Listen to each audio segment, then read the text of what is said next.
we're seeing a packed grid, and they can't wait for what they're about to see on the 2.25 mile Laguna Seca. The Andretti Hairpin, Rahal Strait, the Corkscrew, those are names known throughout the world. One of the most challenging racetracks you'll ever face. They see the green, they're on the gas. Hello again, everyone. I'm Matt Yocum. Welcome to another edition of the IMSA Endurance Hour podcast, and we are loaded up today.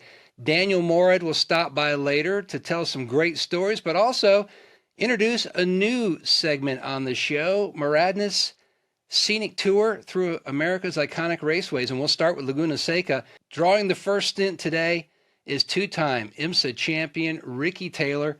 He joins us now. Ricky, thanks for coming on the show, and we're closing out the West Coast swing, so a great place for you and the boys to turn things around, get some really good mojo for the season. Yeah, thanks for having me, Matt. Yeah, I think it's always nice going to Laguna Seca. It's such an iconic track, and we have a pretty decent history there. And yeah, like you said, we're looking to sort of turn the tide a little bit on our season so far. You know, Richard Petty once told me, he says, you know what, folks at home don't understand because so often circumstances dictate what your ultimate result is, and they don't see the different things that happen. Does it hearten you that you're starting to hit the summer months where last year it seemed like things started to get rolling for you guys?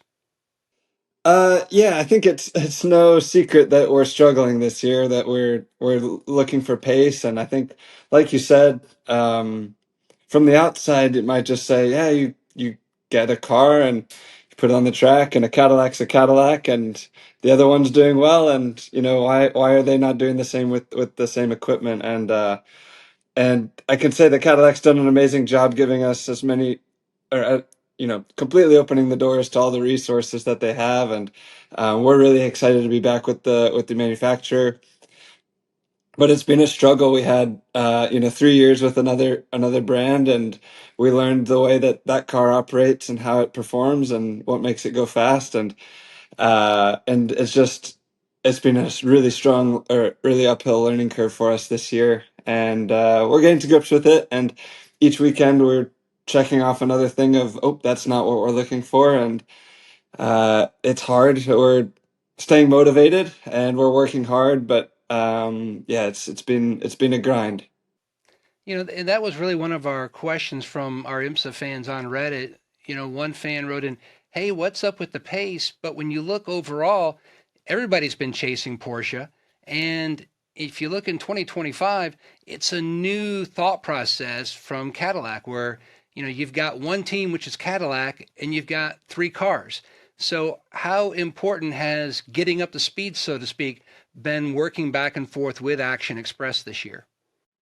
Yeah, our relationship with Action Express goes back many years in the DPI era to the Daytona prototypes, and we've always been fierce competitors of theirs. And this time, for the first time ever, we're teammates. We're Cadillac Racing teammates, and we didn't know how it was going to be at first, and we're thinking, we're all going to want to beat each other. And it was very clear from the start, from the very top at GM, that it's one team, and there was no question about it that we were going to work together.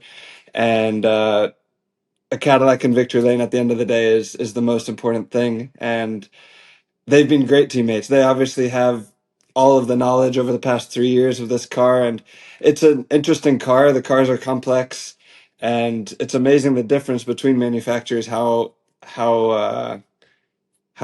differently people have gone around solving the hybrid component of it. And Cadillac's definitely gone about it differently than the manufacturer we're familiar with. So they've been a great partner, a great teammate for us to help us along, and really opening up all their experience, and drivers helping us, and it's been good. I think as much as it helps, it also kind of makes us feel like, oh, what else do we need to find this pace? And it's been hard, but I think we're getting there. And each race weekend, we get to the end of the weekend, and we're like, one more session, and I feel like we could have been there. But yeah, I think the people are right to be asking what's going on. And like you said, we're all chasing, Porsche and BMW, BMW is just yet to put together a race, but on paper they're extremely fast. But Porsche at the moment doesn't have any weaknesses. The drivers are all doing an amazing job behind the wheel. The team is flawless on pit stops, on strategy, the car's reliability. I think when the GTP era started, Porsche was the furthest behind, and they just haven't missed a beat and have kept evolving all the way up until now, and they seem to be still improving. So I think to beat them, you have to be doing a really good job, and we're not there yet. But we're really highly motivated, and we know we're surrounded by such strong people. It looks like a long goal because we're struggling at the moment. We know what we have to do, and we're trying to find the solutions to get there. I think when you're on top and you're winning races, it feels easy, and things are just happening, and you're kind of in that rhythm of execution, and sometimes it feels like you can't do anything wrong. Whereas sometimes when you're on the back foot, it feels like, what do we have to do to get something right? And I think the thing the team has done well is isolate an area to focus on, really go down that rabbit hole and investigate and find answers. And I think the thing that this team does really well is they don't do anything that they're not certain of. They're not going to go just because that car does that. We're not going to go put that on if it doesn't make sense in sort of a um, scientific way. So it's hard because it's time consuming, but the team is really methodical in the way that they go about things, and really finding a high level of confidence before implementing things on the car. Now you mentioned isolating certain areas. Now a lot of drivers will go, okay, now I've got to, pull out my good luck charm. I've got to pull this out for extra mojo. For you, ever superstitious behind the wheel? Yeah, I think every driver has a little bit of it. Um, it used to be, getting in from the right side of the car, and then you drive a car, and then you get to sports cars, and you have to get in on the left side, and then your day is ruined. Um, and yeah, there's, putting your certain shoe on first or whatever it is.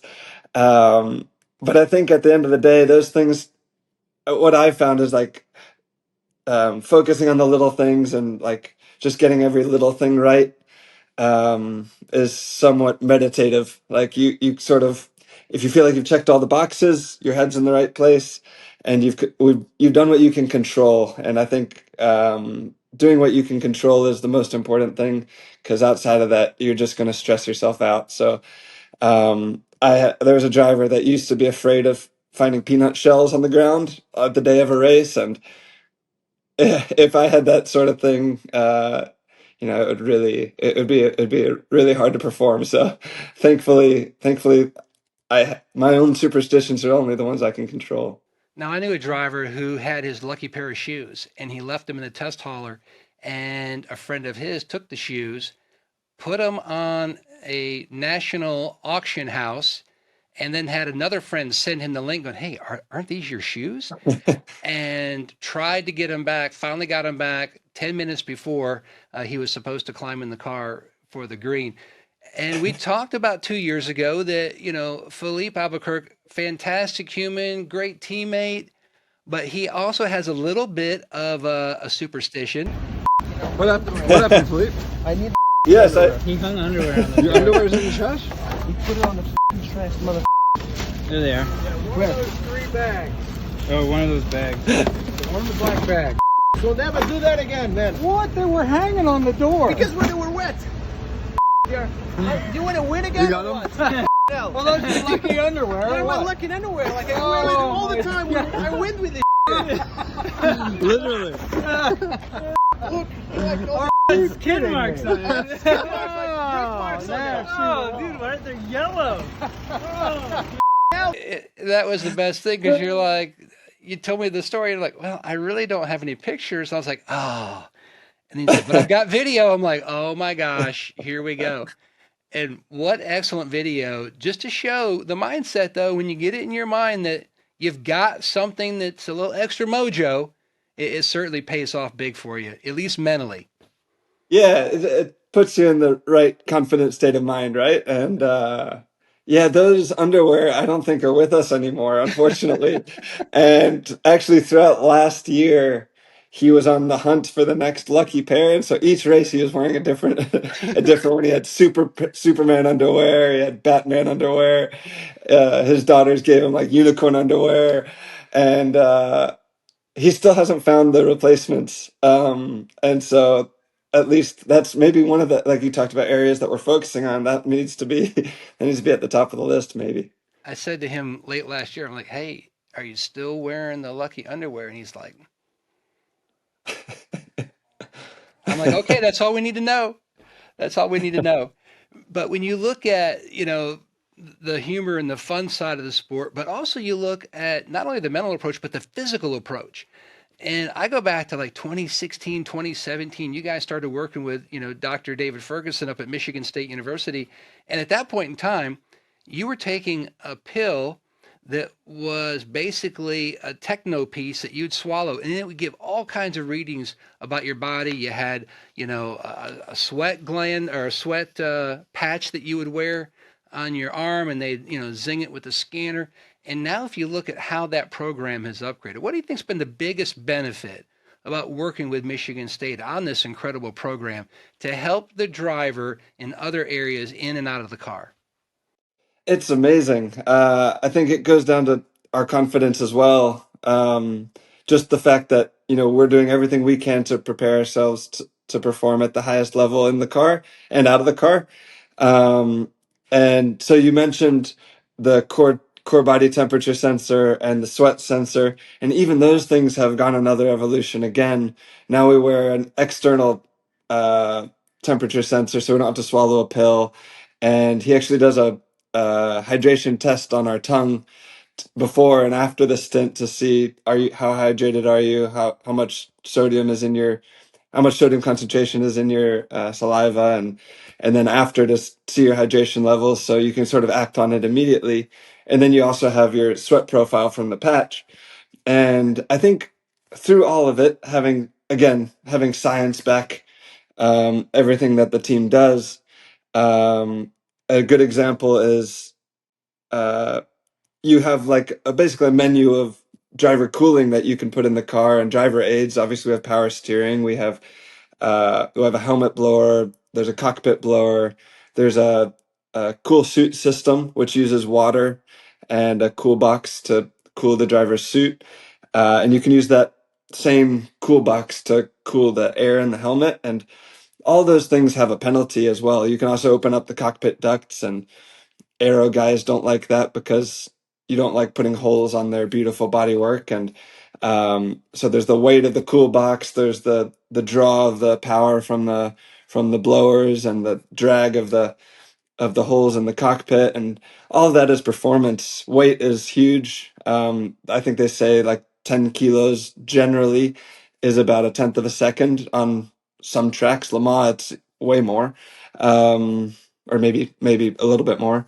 And so all that adds up to, really uh, solid performance in the end of the day once you add those bits up. And so if we can train ourselves through heat training, through gym, through cycling, through whatever sport or training Dr. Ferguson might prescribe, and we can drop one of those things, and we can perform at the same level without a cool box, or just maintain the same performance through a whole stint, then that's just all better for us. And so running without the cool suit is quite a big advantage. If you can take 5 kilos out of the car over a stint, that's a couple seconds.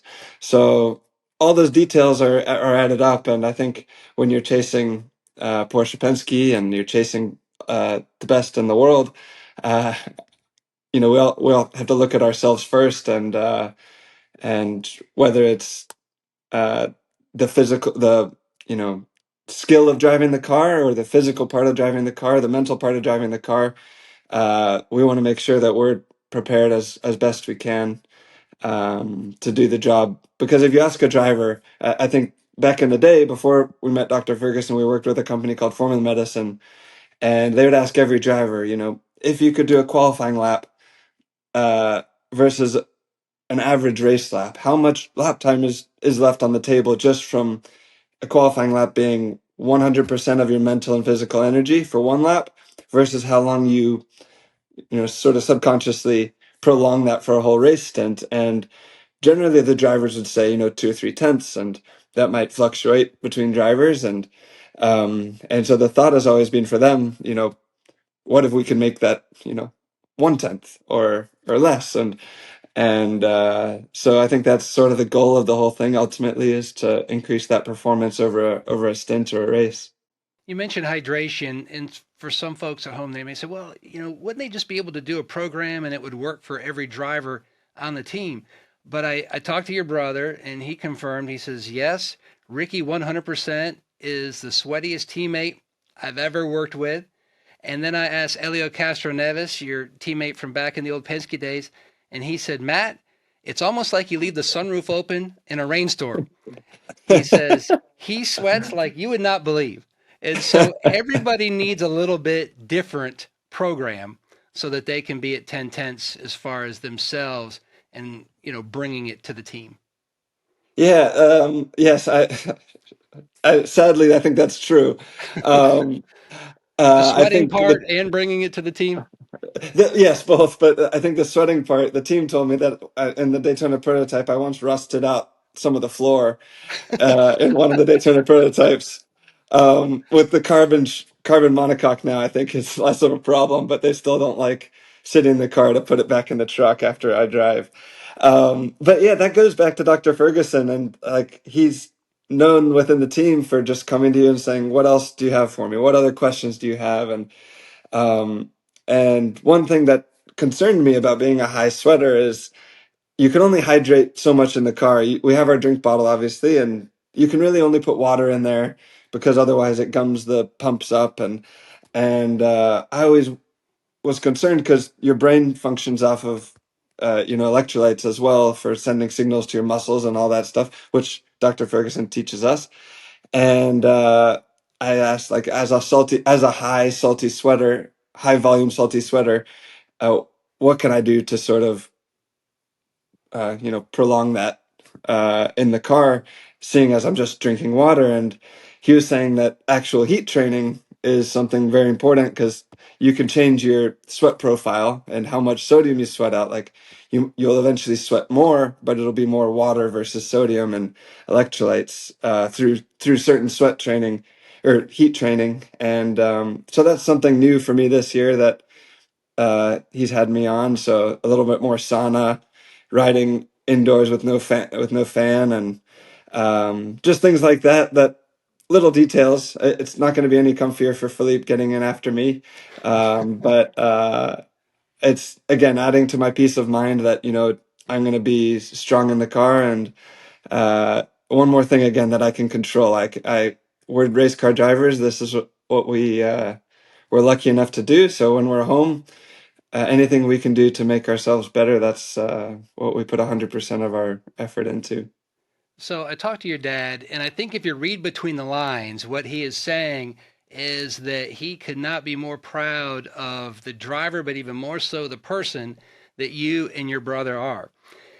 And then I'll go on by saying, I said, by chance, when they were teenagers, did they wreck the family car, anything like that? And he goes, Matt, and we won't even bleep it out because I won't quite go there, but he goes, Matt, both my boys are effing nerds. I'm like, what? He goes, both of them are nerds.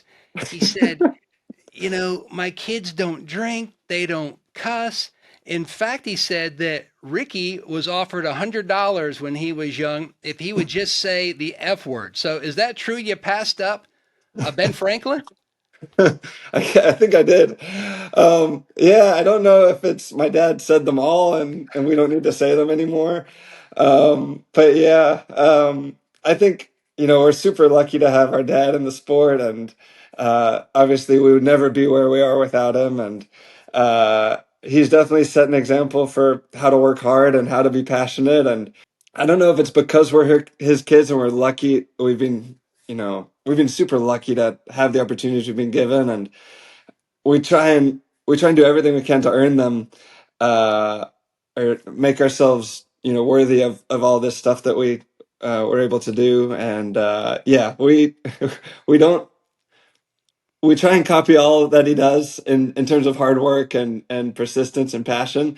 But yeah, other things maybe he's covered ground for us. Now he did say, he goes, I will say this. He goes, they're both like their mother.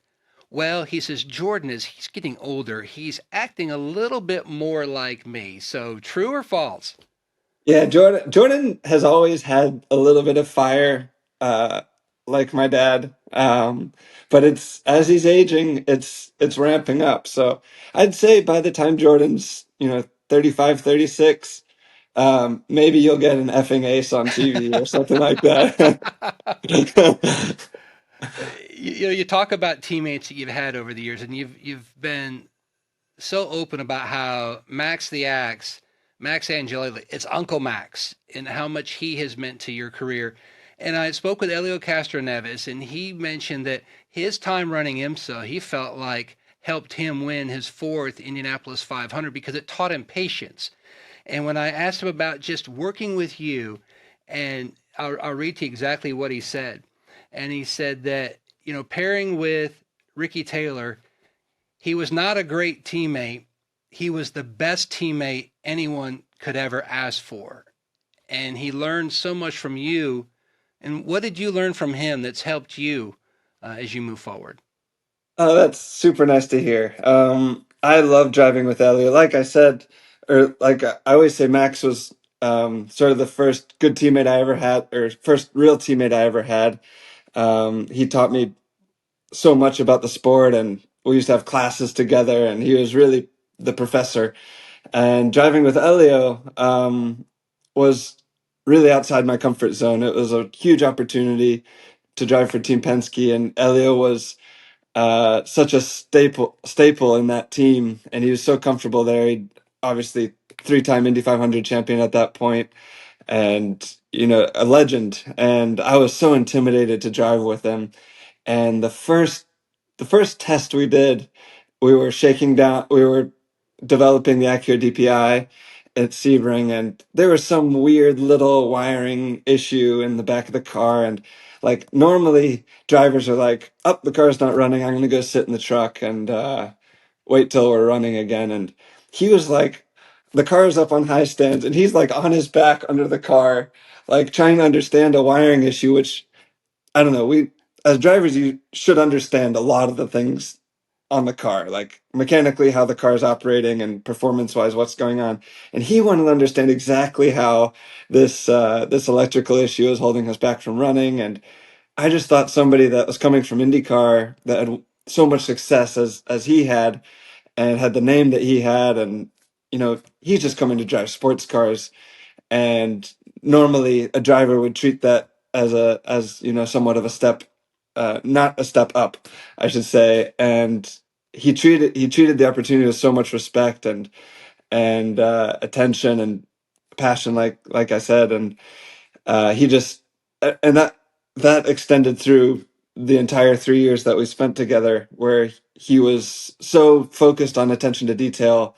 And I think when I have no oval experience, and when I would ask about driving on ovals and what separates drivers on an oval, aside from, like, they always say feeling the right rear is like number one, but it's all about the details, and it's about understanding the small details. And road course racing is much less refined than oval racing. They're making, the tiniest of one corner spring changes and doing things on four different corners, where we're doing things, front and rear. And I think for him, focusing on all the little details um, was always something that I really learned a lot from. And on the driving side, he taught me a unique way to get up to speed. And it was like, I would always waste a lot of time getting up to speed, uh, building up, not wanting to make a mistake.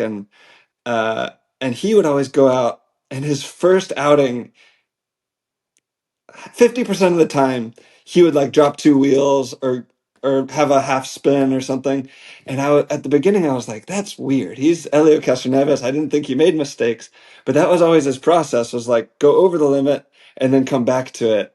and he was never afraid of like going straight to the limit and not wasting any time. And I think at the highest level, as you're sort of coming up through the ladder, you have lots of track time, lots of testing. And then once you get to the highest level, the track time actually gets less, and the driver seat time and comfort is prioritized less. And I think that was something that he taught me as well, that, you know, getting to the limit fast, you can start making progress even faster as well. So yeah, those are two of the big things for me. When you go back through your career and everyone gets a passion outside of the sport, and I talked to your brother and he said, ask him that if he were to open a restaurant, what would the top 4 things be on the Ricky Taylor menu? Because you are an impressive chef. I don't know about chef. I like to cook. I don't know. I like my mom's food. I like my food. I just like all food really. I don't think when normally I make dinner. My wife Emily works in Daytona, so I'm the stay-at-home dad, sort of, if you will. So I do all the cooking, and each night, the way of ranking how if the food is good or bad is she'll just give me a price she was willing to pay for it if it was in a restaurant. So I think the best I've gotten is like a $18-19 meal. So I don't know, it might have to be a quick service restaurant. Well, Ricky, thanks for stopping by, my friend. Appreciate all the great stories and of what makes up one of racing's first families. And it certainly is going to be exciting to watch you and the team the rest of the year as you continue to develop the Cadillac and chase another championship in IMSA WeatherTech. Thank you very much. Thanks again for having me. Now, coming up later, our next guest is going to take us for a special ride around WeatherTech Raceway Laguna Seca. But first, Michelin Pilot Challenge and 2-time Rolex 24 winner Daniel Morad joined us from the home base up in Canada. Thankfully, the snow has melted somewhat, but you've got to be excited. I'm an old, hockey fan, just like you are, an Original Six fan. I'm a Red Wings fan, Maple Leafs for you.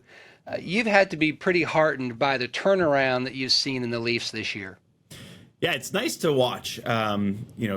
Being a Canadian, it's one of the most popular sports, and I think when you grow up, you just naturally end up watching and loving hockey. So it's nice to see them play some good hockey in some high pressure situations. So yeah, just really nice, and I mean this is good for the future as well. Hopefully, they can keep momentum going for years to come. Now, up in Canada, Ron Fellows, he's a god not only in Canada, but in the States. Such an incredible human being, his epic talent behind the wheel. One of his talents, though, and I mentioned this to Robert Wickens, another Canadian who was on the show a couple episodes ago, about Fellows, and this came from Johnny O'Connell, the fact that Fellows could open a beer bottle with a hockey stick. Now, being from Canada, I mean, I don't know if it's, law up there or not, but can you do said trick? Yeah, I mean, it's part of getting, your Canadian passport. You have to go to the office, sing the anthem, and open a beer bottle with a hockey stick. So it's not surprising at all. Actually, Rob and I, we used to play hockey a lot together. We play, for a lot of years. He busted up his knee the same day I broke my nose. I got a stick across the face, and he fell into the boards. It's like, we should probably not do this anymore. I think it's not like that safe, but yeah. It's so funny because so many drivers, they'll have a little clause in their contract. You're not allowed to ride a dirt bike. You're not allowed to do this. I mean, for you guys up in Canada, we need to have, you cannot play hockey, period.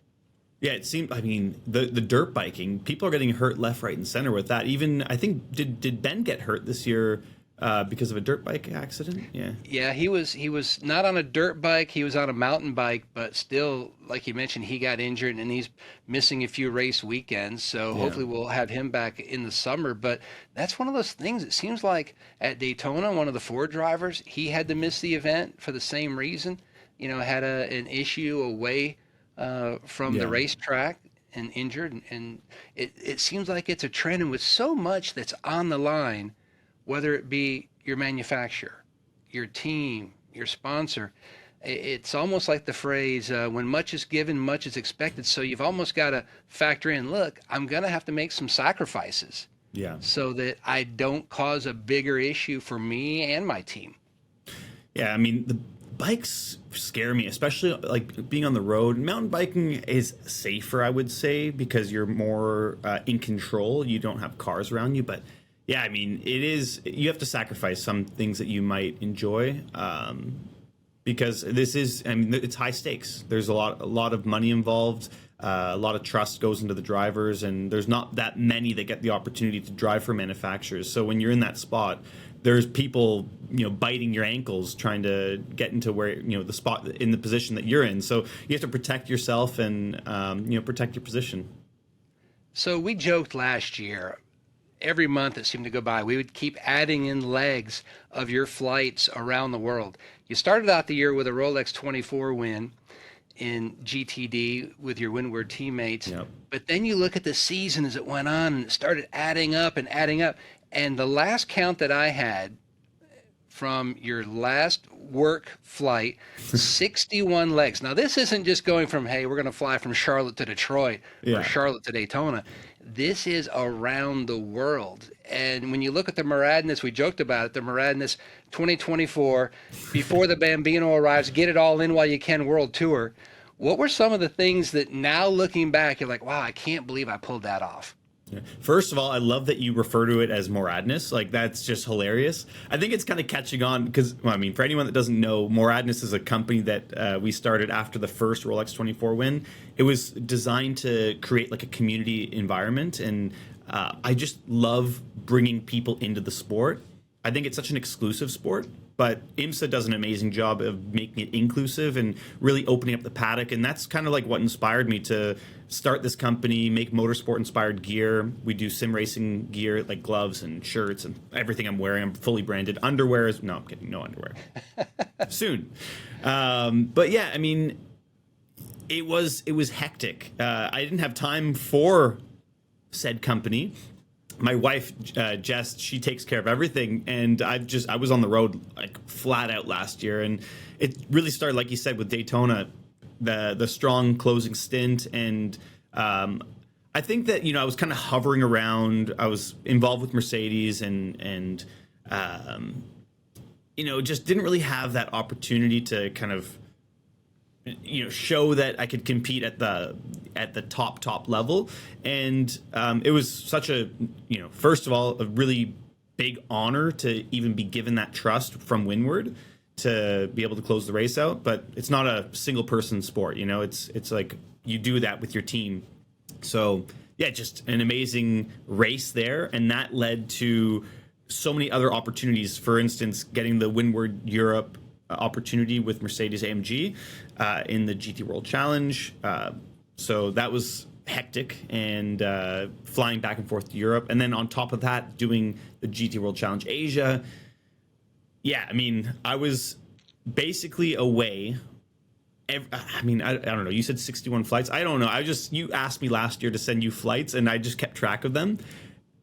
I was like, at one point, not even present. I didn't even know where I was. I didn't have a time zone. I just kind of went, slept on the plane to adjust myself that when it's nighttime, I'm tired. And if it's daytime, I'm awake and I can function throughout the day. So it actually works surprisingly well. Last year, didn't have any jet lag, like zero. And I went to Japan, to Malaysia, China, Europe many, many times. And not just for racing, but also because Jess, my wife, her family is French. So we'd go visit family as well. So yeah, good year, fun times. Now, see, I live by the Jimmy Buffett Rockstar Creed.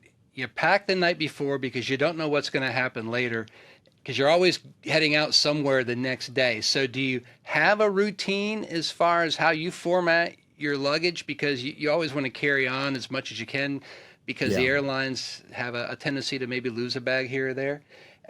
Or are you just throw it in and go? Yeah, funny enough, and we talked about this, months ago, but I made a YouTube video on my channel about packing my bags, and it's kind of interesting. It's not for everyone; it's very niche, but I'm very particular with the way I pack my bags. like you said, carry on is key. Spending time at the airport when you're doing 61 flights a year and you have like 19 race weekends, but like long distance, you don't want to waste an hour to wait for your bag on the carousel or an hour before because you have to check your bag in. I'm getting to the airport literally like an hour before the flight takes off or 45 minutes before it takes off, zipping through security, living life on the edge because that's what we do as race car drivers. And yeah, just very, very meticulous with the way I pack my bag. I don't bring more than I need. And yeah, just like literally the exact amount. And when you do it so often, you pretty much know what you need to pack. Your helmet, your race suit, your race shoes, and your work clothes, and maybe a shirt or two that you can wear outside of the track. But most of the time we're having dinner at the track and it's just like fully involved. We're not there for fun. You know, we're there for a job. As much as we like to have fun and it's such a privilege to have this job, we've worked so hard to get, like, every driver has pretty much worked in different capacities, some harder than others. Maybe some it came a bit easier, but for me, I can only speak for myself. I worked I'm not going to swear, my butt off to get to where I am, and I don't mess around. When I go to the track, it's just like pure business, and that's what I pack for, basically. You know, when you look through everyone's body of work, and there's always a starting point and key moments along the way. And for you, you look at your first chapter with karts and Formula BMW. What was it like when you got your first kart, and who was harder to talk into buying it, your mom or your dad? To be honest, I had no idea that I was going to get into racing at all, because I like cars and I like planes. You know, Top Gun and Days of Thunder were my two movies growing up when I was a little kid. And I played hockey as well. My uncle was a professional hockey player. So he had like a 16-year career. He got drafted to Chicago, to the Blackhawks, and then moved to Europe to play in Austria for like 16 years and won 8 titles in 16 years there. So hockey was kind of in my blood. And my parents didn't want me to play hockey because I was actually pretty good when I was young. Got scouted to like a AAA team when I was like 7 or 8 years old. And they're like, yeah, no. Well, it would have been 7 because for my 8th birthday, I ended up getting a go-kart for my dad. He went go-karting with some friends, and he's like, oh, this is fun. This is cool. So he bought like a used go-kart. This isn't dangerous. This is less dangerous than hockey. This would be perfect. Exactly. Well, my mom it's my mom's brother. So she saw how much he got hurt. He was missing teeth and like broken bones. So they're like, oh, yeah, no, we don't want to do that. Plus the 6 a.m. practice. It's a lot. It's really tough to be a hockey parent. I loved it, but I just love sports in general. So when my dad brought me a go-kart for my 8th birthday, it was kind of cool, and just fell in love with it. Back then it was like a lot cheaper to run. I don't think I would be able to race today. Karting is like really, really expensive, but back when I started, it was, you know, maybe $5,000 for the year. You know, you run one set of tires all year long, 4-stroke racing, and yeah, that's how Rob and I became good friends, because we raced each other from like literally when I was 8 and he was 9 years old, all the way till now. Again, we're gonna be racing. I said to Ron Fellows, I said, do you happen to have any pictures of you and Rob maybe running at Mossport Canadian Tire Motorsports Park? He goes, yes, I do. And he pulled out a couple, and I was like, oh my gosh. You look at like when we were all kids, we're like, wow. You know, what a geeky looking, you know, kid. I look back to some of my pictures again, I'm like, oh my gosh, I can't believe I wore tube socks like that, you know, and shorts. It's always fun looking back at your style back, like, you know, several years ago. I'm not proud of the style I had. Actually, I looked at a picture. Funny enough, I've known my wife now since 2007. Her brother was racing with me. He was my teammate in Formula BMW, and that's how we met in 2007. So I have a picture of Alexander Rossi, Jess, my wife, and myself. Like, we were all friends, and I had these glasses, which I thought were really cool, but I looked like Cyclops. I mean, it was not the look. It was not it. But it's fun to look back at those pictures. Like, we were so dorky back then. I mean, I don't know if it's changed. Maybe we're still dorky. See, I just go with the lie of, no, I'm telling you, this is really, you know, the end thing. So when you go back and you look at your career, one thing that I think stands out to many folks is that in pressure-packed situations, you always seem to produce. And those opportunities that are make or break a career are so rare when they come along. You've got to execute and pull out a podium or a win. What for you was that moment that when you had great execution, that was the make or break moment for your career? I mean, there's so many along the way, but I think it goes back to my point of, there's no hiding that racing is for people that come from a decent background in terms of financial backing. And although, my parents were working class people, like they worked really hard and sacrificed a lot, like probably so many other drivers, but they literally, I bankrupted my parents. Like I literally put them in a bad spot, but they believed in what I could do. And I think the attitude I have is that I have to hustle, right? Nothing's given. I have to take what I want. And that's why when the pressure's ramped up, it just hones in your focus a little bit more. And you know that it's kind of like that one opportunity. And also had a lot of training in the past. I've had the privilege, Ron put me through a program back when I went from go-karts to car racing. He put me through the Prime Performance program with Dr. Jacques Dallaire. And I was the youngest person to go through that at 16 years old at the time. And I didn't really need it at that moment because I was full of confidence. But I think as you go through your career and you have harder moments and things don't go your way, like I had a 4-year break in racing. Like I stopped because no money, no sponsors. And it just puts things in perspective. And you build up a lot of, there's a lot of things that can happen that can either turn you in the wrong direction or the right direction. And I think having that training really helped me keep my mind straight. And then when the opportunity did pop up, pretty much my whole resurrection to my career has been about seizing those opportunities when there's one shot. And I'm not going to quote Eminem here and sing his song, but you have to make it count, and you have to make the opportunity count. And it happened with Allegra when they gave me a shot in the GT3 Cup car. I got 10 laps to prove.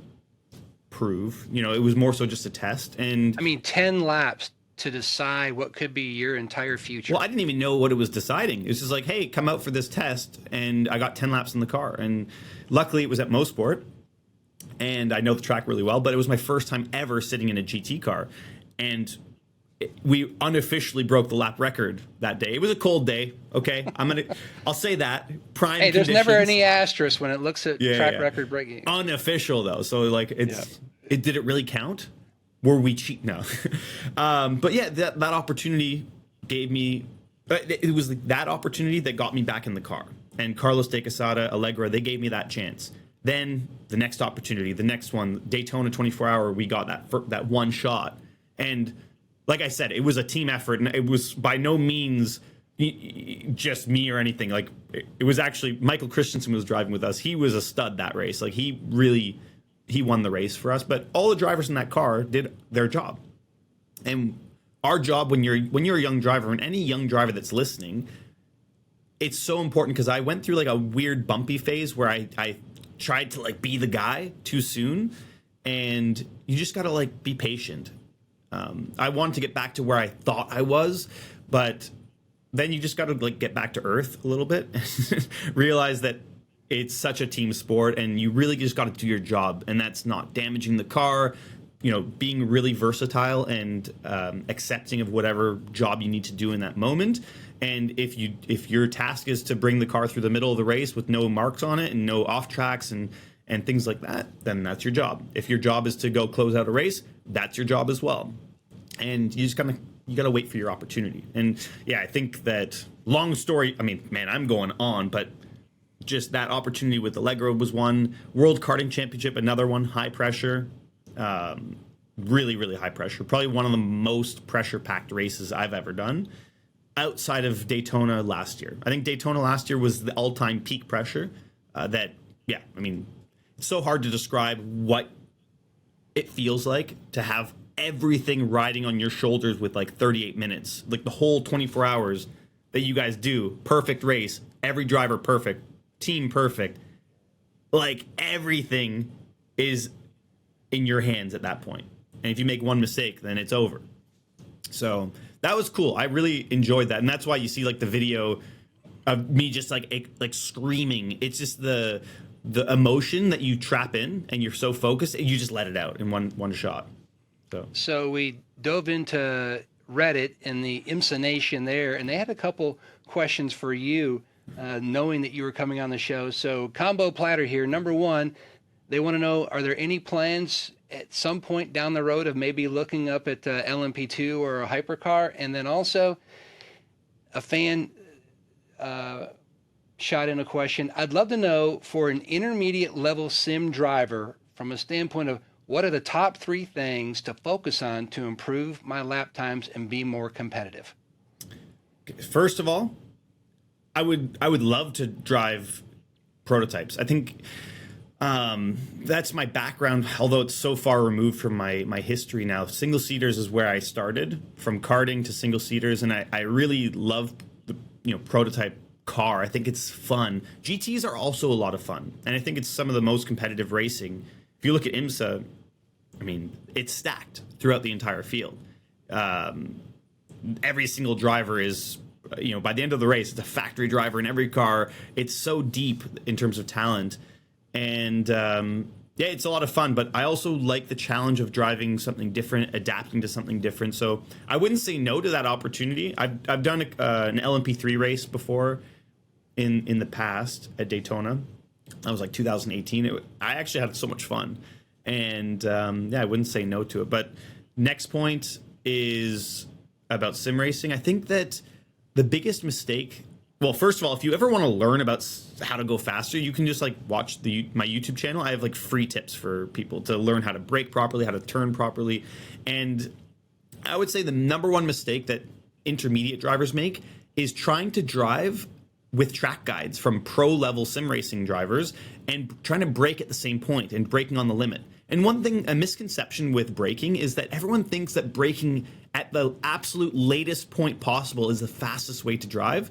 But in fact, it's not. It's actually giving you a smaller window to get the technique right from the entry phase through to the apex and exit. And you always have to work your way backwards through the corner and think about where you can go to throttle, and then work your way back into the brake zone. Because if you're compromising your brake zone and you can't go to power, then you're losing time. At the end of the day, I always think it's a drag race from corner to corner. That's how you kind of have to think about it. So don't sacrifice your exit. Braking a little bit earlier, maybe with less peak pressure, and just ramp up the pedal slower. That's going to give you more of an opportunity to get it right and get the right entry speed and right balance in your car. So it's all about connecting the corner. Yeah, exactly. So we're going to learn more about that. You're going to go over and fire up the sim rig, hit the power strip, and then you're going to take us on a Moradness scenic tour of Laguna Seca. And then you're going to be on the gas showing us how you really go fast around that iconic racetrack. While Daniel's warming up the sim rig, here's another way to find some great IMSA content. Head on over to IMSA's YouTube page and be sure to check out Season 3 of Win the Weekend, presented by Michelin. The season's 3rd episode just dropped, so head over and check it out. And what food Russell Ward and Phil Ellis are actually eating at a Michelin star-rated restaurant. Remember that in 2025, you can watch the Michelin Pilot Challenge Series live on IMSA's YouTube page and commercial-free in the United States. Also, it's free globally for sports car fans thanks to our friends at Michelin. For more sports car podcast content, check out our pals from the paddock with This Week in Sports Cars, Marshall Pruitt and Graham Goodwin, the Double Stint podcast with John DeGeese and Jonathan Grace, and Hindy's Midweek Motorsports podcast.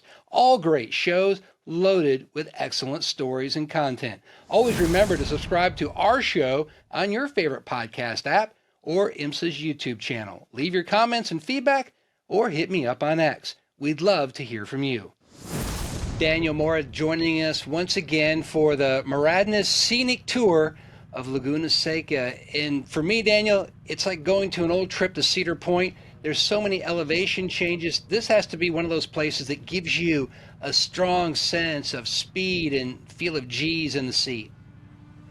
Yeah, this is, well, one thing people don't realize about this track is it's so high up in the mountains, and it's so windy with a lot of dust. So it's a very challenging circuit just here. We're gonna leave the pit lane, and I'll walk you through. But there's so much dust that's the number one factor that you basically have to overcome around the track when you're here on the race weekend. It's a very much single line racetrack, and getting out of the groove, like we saw last year with the fight for the win in GTD.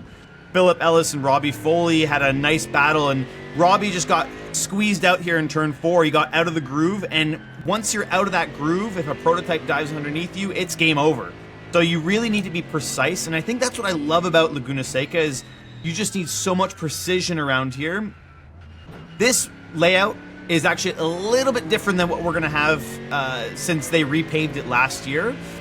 There's a little bit more runoff going from turn 5 into turn 6. Out of turn 6, this kink up the hill, there's also a bit more runoff so you can use more of the road. And on the left-hand side here coming into the corkscrew, it really opens up a lot. So you can open up that entry and brake a lot straighter over the crest into the corkscrew. This is the famous corkscrew.